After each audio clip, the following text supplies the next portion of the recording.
Dan itu jangan khawatir, teman-teman biasanya kan kalau tes kecakapan bahasa Inggris itu ada masa pakainya. Betul. Hanya 2 tahun, Benar. dan seterusnya gitu ya. Tapi kalau EPE, karena itu internal kita ya di UIN, itu berlaku sampai lulus. Sampai lulus. Berarti Oke, enak banget. Berarti kayak Ya. misal saya semester 4 nih Pak, Ya. terus saya ikut dan saya lolos nilainya tinggi nih gitu. Terus nanti dipakai ketika di semester akhir bisa apakah berarti? ya? Bisa. Oh. Jadi Mas Fauzi Enak skornya berarti. di atas 400 atau 400. Batas S1 400, S2 450, S3 500. Iya. Nah misalnya Mas Fauzi, Mbak Rifa skornya sudah 400 tepat lah misalnya begitu ya. Nanti mau lulus kapan aja bisa kok dipakai.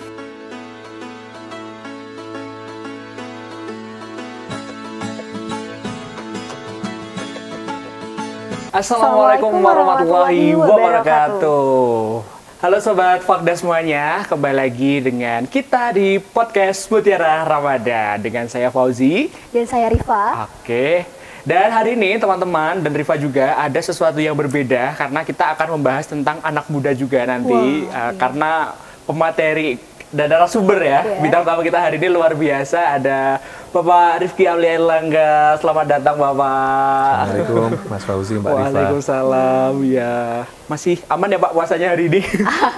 Alhamdulillah ini puasa yang Luar biasa. Mungkin lagi banyak kerjaan ya, Iya, jadi nggak iya. kerasa. Tahu-tahu Oke. buka. Iya bener banget Pak. Antara khawatir kok tahu-tahu dua minggu ya.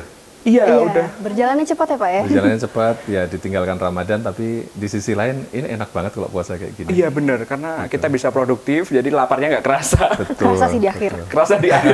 Kerasa di akhir. Iya. Oke. Untuk kesibukan di Ramadan ini ada apa aja Pak kira-kira Pak?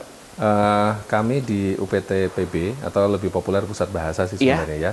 Kami masih menyelenggarakan ujian EPE, ILAIKA. EPE itu yang English Proficiency Examination, itu yang bahasa Inggris, yang ILAIKA bahasa Arab. Kemarin kami, ini hari Selasa ya kita take ya. Hari Senin, kemudian Jumat dan Kamis, kami menyelenggarakan itu di kampus 1. Pesertanya sekitar 760-an. Oh banyak ya Pak ya? Banyak. Satu universitas. Pernah kami 1.500 pernah. Satu ini. Satu kali Satu itu ya. kali EPE. 700 orang. Iya, Banyak Orang, banget iya, ya. makanya dibagi 3 hari, kemudian ada beberapa waktu yang pokoknya menyesuaikan saja. Oke. Sesuai jumlahnya itu. Ada yang menarik Rifa nih, terkait dengan TOEFL ya. Waduh, Terkait agak dengan panik TOEFL ya. ya. Aduh. Ini biasanya mahasiswa semester akhir ya Pak ya. Iya. Ini menariknya kita kan baru semester tengah nih. Iya, betul. Nah, di semester tengah itu kira-kira apa ya Pak persiapan yang bisa dilakukan untuk menjelang TOEFL nanti supaya nggak kayak mendadak gitu kan ya? Jadi Mas Fauzi, sebenarnya yang kami merujuknya ke SK Rektor ya. Oke. Kalau SK Rektor untuk bisa mengikuti proses mendaftar Munakosyah itu menggunakan TOEFL ITP, kemudian EPE, Yes. atau ILAIKA. Jadi salah satu dari 3 ini. Yang ITP tentu yang diselenggarakan oleh ETS ya, jadi Yeah. yang resmi. Memang agak sedikit pricey sih, mahal gitu ya. Kalau yang EPE mungkin akan lebih melonggarkan teman-teman karena hanya 50.000 sekali ujian. ILAIKA juga sama. Nah itu kami mendesain teman-teman itu untuk belajar lebih awal, baik secara pribadi maupun secara resmi menjadi materi di mata kuliah bahasa Inggris. Ya. Jadi teman-teman yang mengambil mata kuliah bahasa Inggris itu materinya materi EPE. Ya, asumsinya kalau semester 2 umpamanya, Iya. teman-teman semester 2 sudah mengambil mata kuliah bahasa Inggris dan lulus, Iya. itu insya Allah kalau ikut ujian EPE itu langsung skornya insya Allah sesuai. Oh, lebih efektif berarti ya Pak ya? Iya, jadi karena wajib dipelajari kan. Iya, betul. Kira-kira begitu. Dan itu jangan khawatir, teman-teman biasanya kan kalau tes kecakapan bahasa Inggris itu ada masa pakainya. Betul. Hanya 2 tahun, Iya, benar. dan seterusnya gitu ya. Tapi kalau EPE karena itu internal kita ya di UIN itu berlaku sampai lulus. Oh, Sampai lulus. berarti Oke, enak banget. Berarti kayak Ya. misal saya semester 4 nih Pak, Ya. terus saya ikut dan saya lolos nilainya tinggi nih gitu. Terus nanti dipakai ketika di semester akhir bisa apakah berarti. Bisa. Oh. Jadi Mas Fauzi Enak skornya berarti. di atas 400 atau 400. batas S1 400, S2 450, S3 500. Nah, misalnya Mas Fauzi, Mbak Rifa, skornya sudah 400 tepat lah misalnya begitu ya. Nanti mau lulus kapan aja bisa kok dipakai. Lulus Cuman kapan? memang rencana semester 12 gitu. Aduh, jangan dong. Aduh, malah Ramadan nih ya. Jangan diamini ya, Ya Mbak. nggak Ya. apa-apa aja kita. Iya. Intinya bisa dipakai selama menjadi mahasiswa. Insya Allah begitu. Oke, itu menjadi sebuah privilege juga ya, dan kesempatan nggak datang 2 kali. Ketika teman-teman sudah siap mungkin bisa ya Pak ya, lebih awal gitu. Ya, saran saya sih lebih cepat, lebih baik ya, karena ini kan seperti duri dalam daging. Waduh, Iya. ada aja peribahasa ya. Kita tunggu Karena peribahasa beneran lagi gitu. ya. Teman-teman yang sudah skripsinya selesai misalnya, atau katakanlah persiapannya sudah ada, tapi kalau belum punya sertifikat EPE kan harus ujian dulu. Padahal itu ujiannya sebulan sekali. Nanti kalau waktunya tidak berjodoh malah repot. Tapi kalau sudah saya kira saya mampu gitu ya. Kemudian bisa ujian lebih awal, ya tentu prosesnya lebih gampang. Menurut saya gitu. Jadi kalau orang Jawa bilang tuh nggak nyerimpet Iya, benar. kira-kira begitu. Karena berasa juga ya kayak magang, terus skripsi juga, Bener. terus pikiran keluarga apalagi. Keluarga bener. Jadi harus kayak dituntut nyari mumet uang. gitu ya, betul. Belum lagi yang sudah harus berkeluarga setelah lulus kan ada Bener yang Pak, banyak sekarang. silakan lamar tapi punya ijazah dulu. Waduh, ijazah dulu baru Ijabsah. Oke, luar biasa. Dan ketika kita ngomong anak muda ya Pak ya, generasi sekarang itu memang beragam banget ya Pak ya. Apalagi kita di era digital dan lain sebagainya, kemajuan teknologi gitu-gitu Pak. Ada nggak sekiranya yang baru di era sekarang untuk anak muda gitu Pak? Bapak kan pasti update tentang segala gitu. Ya sebenarnya malah sudah nggak update ya, karena sudah tua gitu, sudah nggak TikTok saya nggak install Walaupun saya bersyukur sih ya, Iya. karena menurut saya algoritmanya itu mungkin canggih sekali. Iya, betul. Artinya saya melihat kecanggihan itu kayak nggak masuk akal gitu. Kita buka TikTok kok cuma 10 menit itu nggak make sense. Iya, benar. Mungkin setengah jam minimal, 3 jam nggak terasa. Kadang-kadang jempol kita sampai kaku ya Pak ya? Bener. Iya. Sampai kayak Iya, harus gitu. sampai buka story WA aja kita gini ke bawah ke atas. Udah kayak otomatis gak sih? Ya karena memang menurut saya secara psikologis ya, kita itu suka respon yang cepat. Betul. Ya, Jadi Instan. iya, budaya instan bener Pak. Budaya instan. tapi kayak apa sih, kan biasanya ada yang kurang perhatian, ada apa. Kita bayangin anak kecil ya, anak kecil itu kenapa dia nggak bisa lepas dari gadget, dari HP? Kalau menurut saya karena responsif. Dinyalain ya langsung nyala, masuk game, ditekan apa langsung keluar. Dan kan selalu memberi lebih. Iya. Artinya dia mau lihat apa, misalnya kesukaan dia apa, itu akan muncul terus menerus. Tapi bayangkan situasi real life situation di rumah misalnya, dia manggil orang tuanya belum tentu langsung direspon. Iya, bener. Dan nggak jarang juga orang tuanya sambil lihat handphone. Iya, sampai Nanti dulu anaknya, gitu. anaknya nangis baru Dan seterusnya. didatengin dia. Ya, itu kan berarti perhatian gitu ya. Ya sebenarnya kalau kita bisa lepas sedikit lebih lama saja dari handphone, itu mungkin itu challenge ya. Iya, benar. Mungkin terutama untuk yang introvert mungkin ya, ngobrol sama sebelahnya dengan konsekuensi respon apapun. Artinya kita menyapa orang yang antah berantah kita nggak kenal gitu, dan berusaha trying to be nice gitu ya, berusaha untuk jadi orang baik gitu kan. Nafsi-nafsi ya, ada yang responnya baik, ada yang apaan sih? Apa so asik gitu kan? So asik gitu ya. Yang itu Bener. untuk bisa menerima semua konsekuensi itu menurut saya perlu dilatih juga. Dan itu endingnya tetap ada skillnya sih. Artinya kan skill untuk ngomong sama orang, skill terbiasa menerima penolakan dan seterusnya. Tapi kalau mohon maaf ya, kalau ada teman-teman yang tidak setuju, tapi menghabiskan waktu di layar dengan memfollow yang tidak jelas, itu kan circle kita sebenarnya kan. Iya. Betul. Siapa yang kita follow, siapa yang kita lihat. Iya. Tapi endingnya dalam katakanlah 1 hari, 3 bulan, 1 tahun, kita kayak nggak punya skill baru gitu. Ih bener Pak, tapi itu. Betul. Ya, Karena yang kita lihat cuma itu doang. Bener. Dan kebanyakan anak muda sekarang itu lebih sering di zona nyaman nggak sih Pak? Kayak mereka tuh nyari nyamannya dengan alasan aku ingin memperbaiki mental dan lain sebagainya. Itu sekarang jadi tren banget gitu. Itu kan nggak cocok banget Pak sebenarnya. kalau perspektif saya ya, sebenarnya setiap orang itu kan punya hak untuk itu ya. Artinya kalau kita mengenali diri sendiri, kayak tes-tes yang sekarang populer itu ya, nanti kan ketahuan ini ekstrovert, betul gitu ya. Teman-teman yang di PI mungkin lebih familiar ya. Tapi kan kita jadi tahu gitu, apa namanya, saya bukan tipe itu sehingga saya nggak perlu mengejar itu. Orang yang kalau saya salah mau dikoreksi ya, yang bisa psikologi tapi yang ekstrovert misalnya kalau kita ketemu orang banyak itu kita lebih berenergi, lebih segar, lebih positif. Nah, yang introvert mungkin beda. Ketemu orang dia kalau bahasa saya itu apa ya? Your social battery will be very low. Benar. Apa sih kehabisan baterai? Kayak capek gitu karena dia memaksakan diri semuanya. Jadi zona nyaman itu oke, hanya mungkin penggunaannya ya.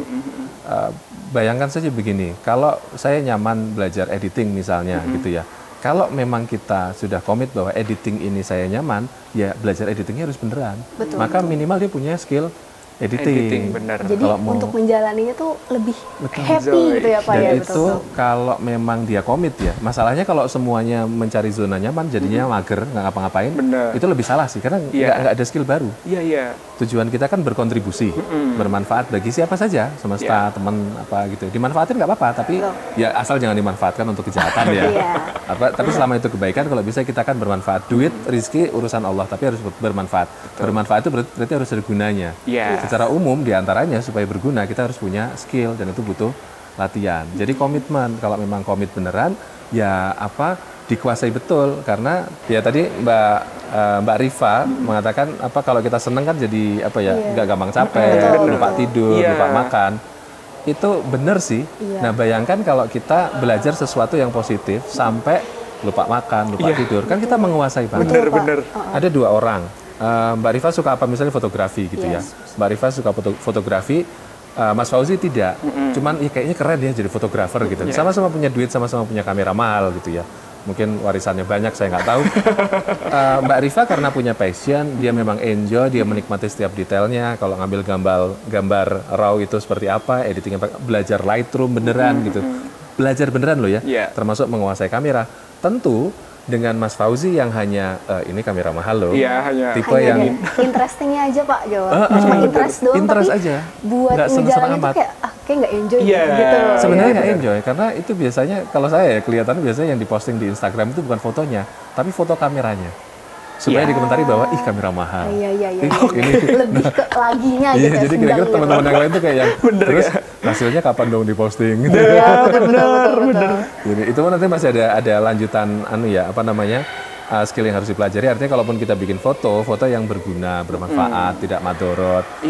Kalau ini konteksnya Ramadan nih berarti foto yang membuat orang lebih bersyukur, lebih bisa mendapatkan inspirasi, lebih bisa mengapresiasi diri. Tapi apapun Mbak Rifa ini soal kenyamanan ya. Intinya itu kita nggak boleh males menurut saya gitu. Betul Pak. Kita harus capek sesuai passion kita, tapi capek beneran. Yang repot itu capek semua terus nggak ngapa-ngapain. Bener. Itu yang nanti terjebak di situ. Meskipun ya tetap selalu ada catatan di bawah ya. Ya selama nggak maksiat ya lebih baik sih. Bener sih. Tapi kadang-kadang kita terjerumus di situ juga gitu. Dan nyambung Mbak sebenarnya dengan kegiatan teman-teman mahasiswa sekarang yang mereka tuh lebih senang dikenal menjadi orang yang sibuk, banyak kegiatan, tapi mereka kayak nggak dapat apa-apa dari kesibukannya gitu loh. Kalau menurut pendapat Bapak gimana terkait hal itu? Gini Mas Fauzi, pertama kalau kita perbandingannya dengan maksiat atau yang madorot, madorot itu bisa ke diri sendiri, apalagi ke banyak orang gitu. Nah lebih baik memang kita nggak ngapa-ngapain daripada kita berbuat begitu. Tapi kalau sudah naik kelas, kan tentu sekarang nyarinya bermanfaat dong. Maka bermanfaat pertama itu sedekahnya ke diri sendiri. Apa yang membuat saya happy?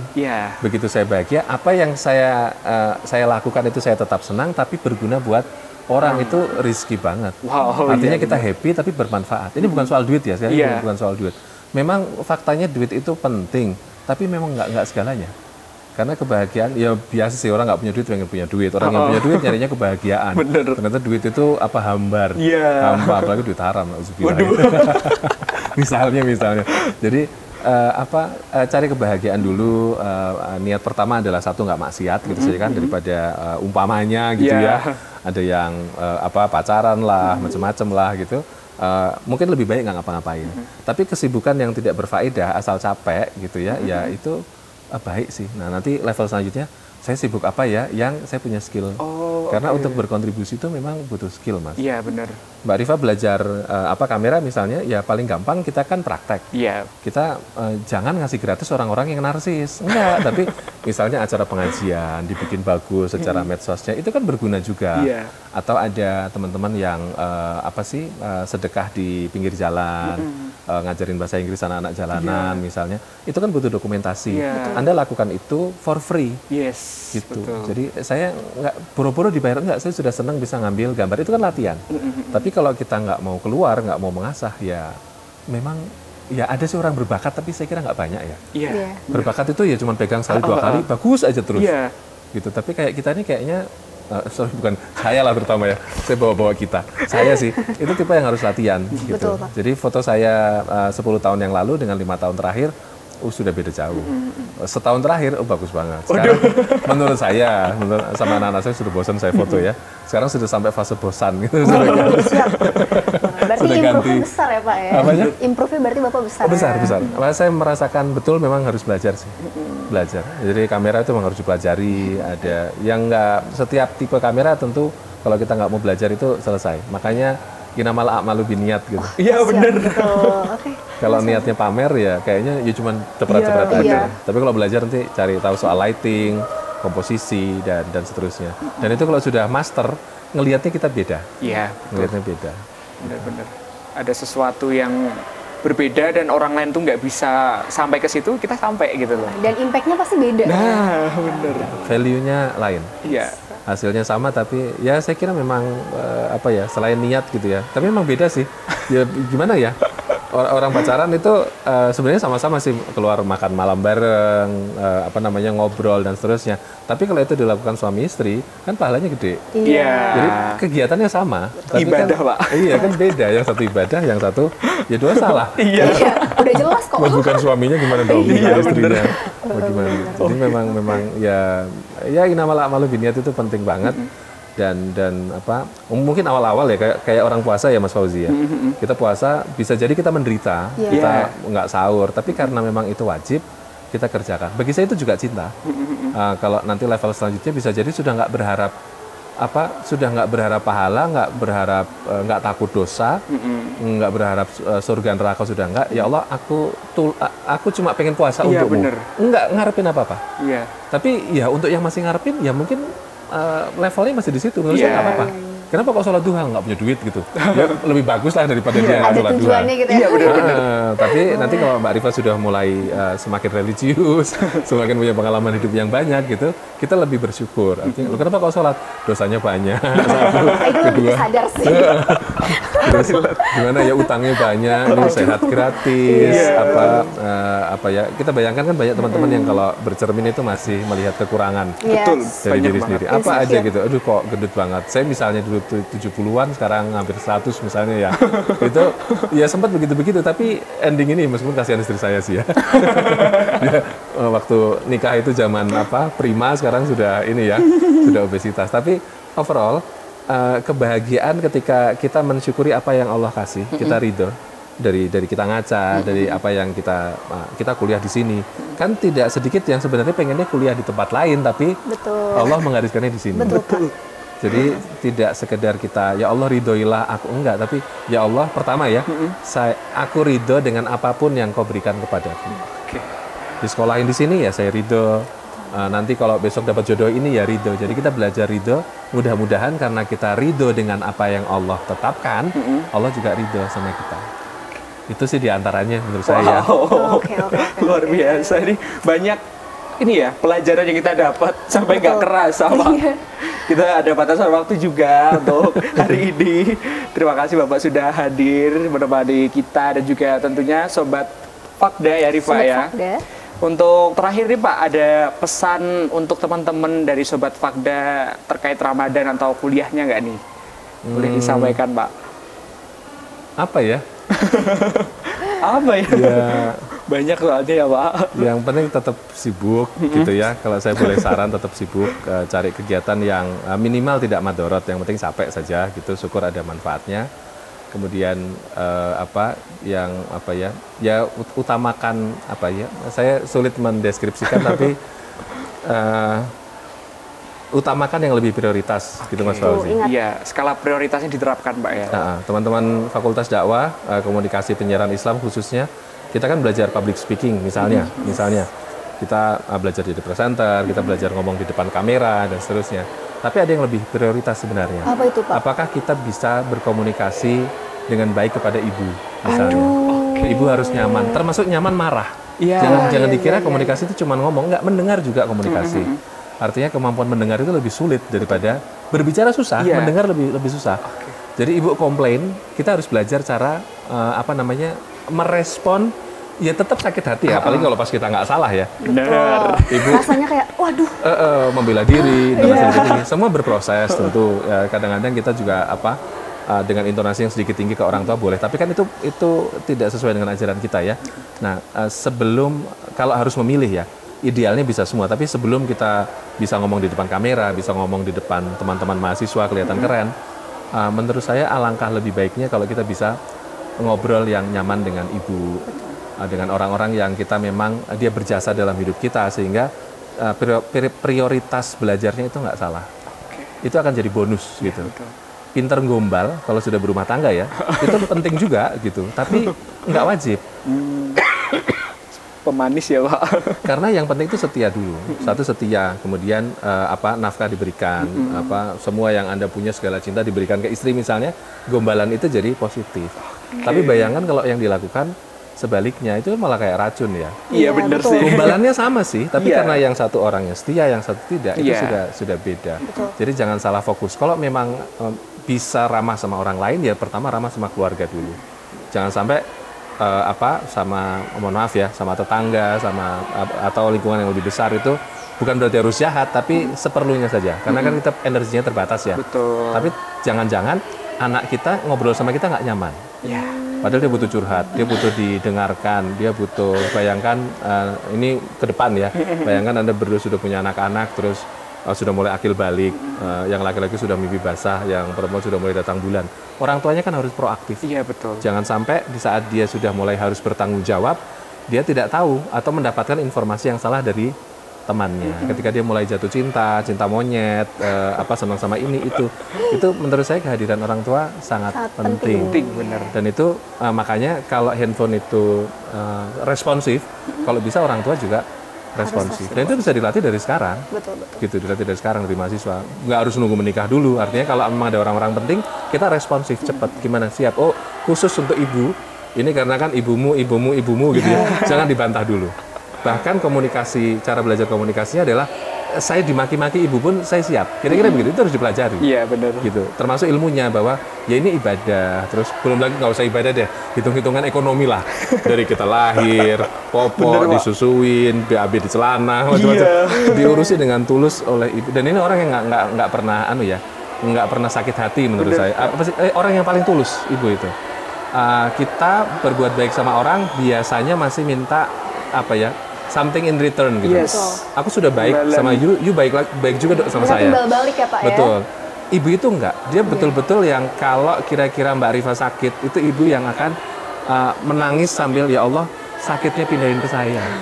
Jangan anak saya, itu ibu. Dan kalau Anda mau share prestasi, saya masuk ini apa sih Fadra TV apa? Ini masuknya di YouTube Fakultas Dakwah. YouTube Fakultas Dakwah Mutiara Ramadan misalnya. Betul. Bu, anakmu jadi artis YouTube Fakultas Dakwah misalnya. Itu kalau sama ibu, saya meyakini beliau akan sangat bersyukur bisa jadi haru dan berkaca-kaca. Tapi kalau Anda share di grup WA, ya udah. Meskipun niatnya tahadus binikmah, niatnya dakwah, menurut saya kok lebih banyak yang iri dengki ya daripada yang happy. Iya, betul, Meskipun kalimatnya, wih keren, tumbuk-tumbuk dan kopas-kopas semua sih. Selamat ya gitu. Itu orang lain masih bisa pura-pura happy padahal dengki, tapi ibu itu yang paling tulus. Pesan terakhir jadi panjang amat. Iya, tapi berisi semua, isinya daging semua Pak. Ya, baik Mas Fauzi. Ya, terima kasih Pak Rifki Aulia Erlangga hari ini atas waktunya juga ya Pak ya. Betul, dan ini ada buku di depan kita ini terkait dengan TOEFL tadi. Teman-teman juga nanti bisa akses di link description box-nya YouTube. Nanti bisa diklik dan bisa belajar di situ ya Pak ya. Karena sudah ada file PDF-nya juga, memudahkan untuk teman-teman mahasiswa. Gratis. Oke, gratis loh. Enak guys. Enak guys, bener. Oke, mungkin cukup ya Rifa ya hari ini. Terima kasih Sobat Fafda semua, saya Fauzi. Saya Rifa. Dan pamit undur diri, terima kasih, sampai jumpa lagi. Dan wassalamualaikum warahmatullahi wabarakatuh.